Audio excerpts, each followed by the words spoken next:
Hey, it's Rob Weinberg, and on this channel, we empower people to take control of their futures through expert mortgage, financial, and real estate strategies. If it's your first time watching us, go ahead, hit that subscribe button, and don't forget to get notified on all of our future content. In today's whiteboard lesson, we're going to be talking about the 2024 housing market forecast.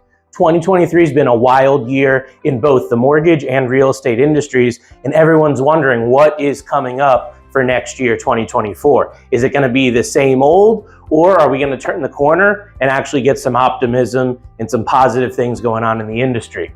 So what's the current state here, end of 2023, the current state of the housing market?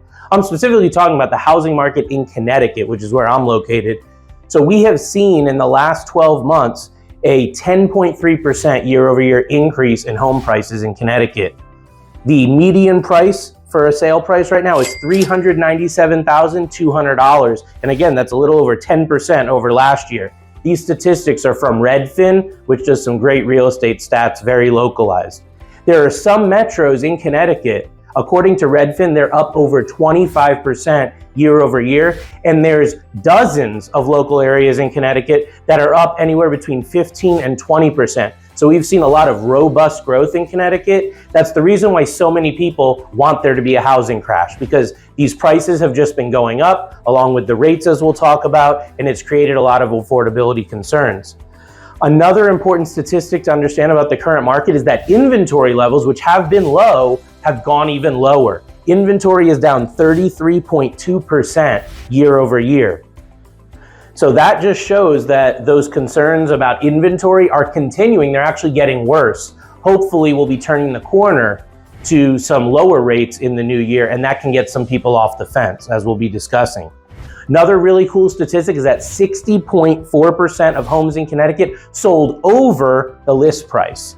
That just shows the strength of the local housing market. People are willing to pay over that list price. And that is up almost 11% that are paying over list price from 1 year ago. And as we've been talking about in all our lessons here on the channel, unless you're hiding under a rock, you know the interest rates have been in a steady increase the entire year. It's really not until November that we're starting to see a decrease, and here we are in December of 2023, and that decrease is continuing. Really though, that interest rate decrease is only putting us back to the interest rates that we had back in June and July of this year before that big spike up, okay? So that's the current state of the market. That's what we're facing. What are the challenges going on? Well, if you can understand from our discussion here of the current state of the market, there's a lot of challenges. Number one challenge in Connecticut's housing market is affordability. It's really like that nationwide, because the cost of housing has been rising much quicker than wages have been rising. So that's been making it more and more difficult for people to afford buying a home. You throw the higher interest rates on there, and you see it's just a double whammy of higher prices and higher rates, and it's creating a lot of challenges for people. Another thing is that limited inventory. We talked about the fact that inventory is down in Connecticut 33% year over year, and that's creating even more problems for people because there's less supply. Economics 101 says if there's less supply and the demand stays the same, the price is going to go up. That's exactly what we're seeing, and part of why we think there's going to be some continued growth going into 2024, okay? So those are the main challenges that we're facing today. The trends that are coming in real estate, some specific trends and innovations that are influential in the future of the housing market, and I'm talking about in 2024 and beyond. So the rise in remote work has been huge for the housing market because a lot of people are spending more times in their home than ever. There's more utility in that home than there was before, so the home is worth more money. The more you're spending, or the more time you're spending there, the more utility that home has, and the more you're willing to pay. So that's definitely helped to increase those home prices and continued growth. And I see that trend continuing as more and more people continue to get jobs working either fully from home, fully remote, or a hybrid position where they're working some remote from home and some going into the office. Another trend to understand is the rise of the rental market.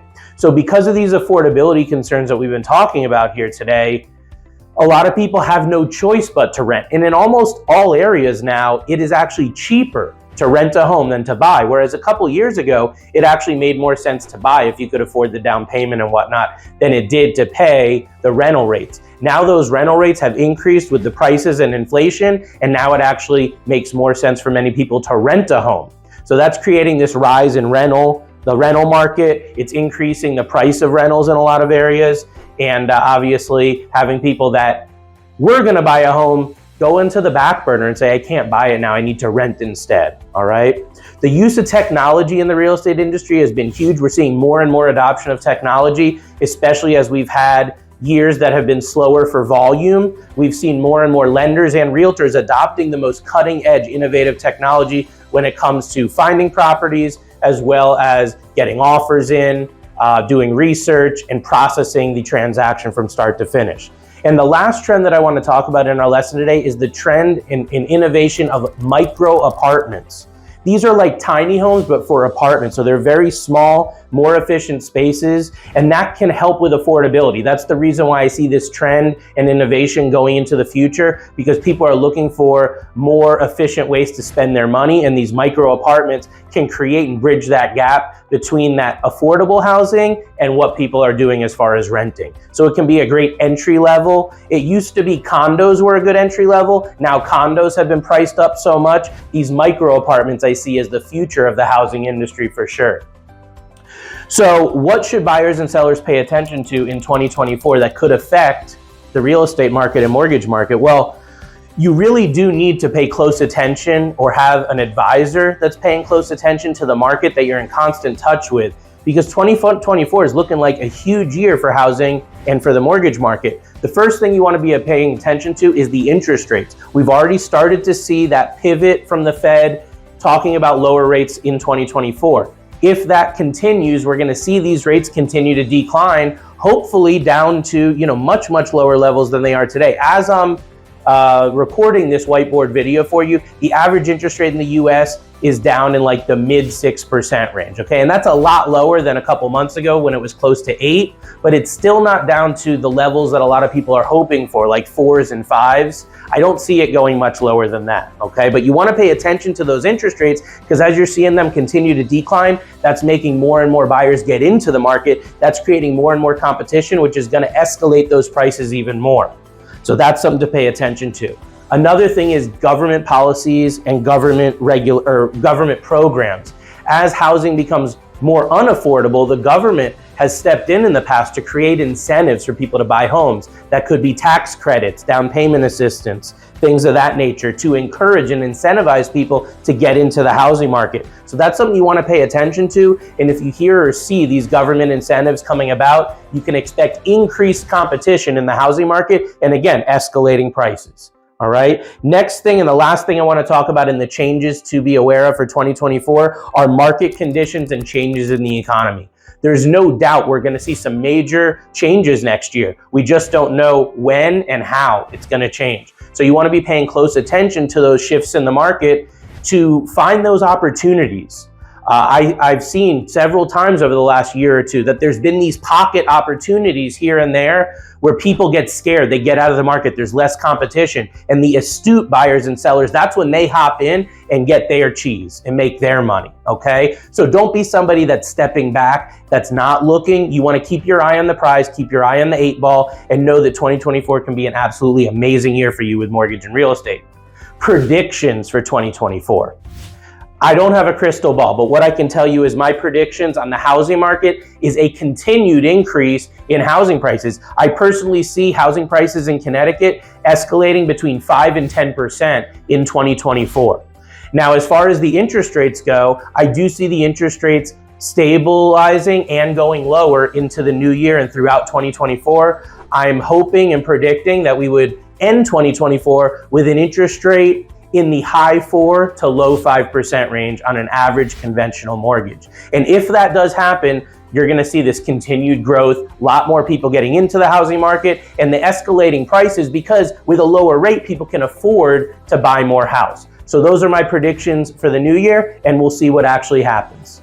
I hope that this video has given you some value and insight on the housing market in 2024. And if you have found value, go ahead, share this with somebody else that may also like it. Go ahead and reach out to me if I can be of assistance with a personal one-on-one consultation. You can reach me by call, text, or private message. My direct line is 860-413-3938. I hope that helps, and as always, we'll see you on the next episode. Take care.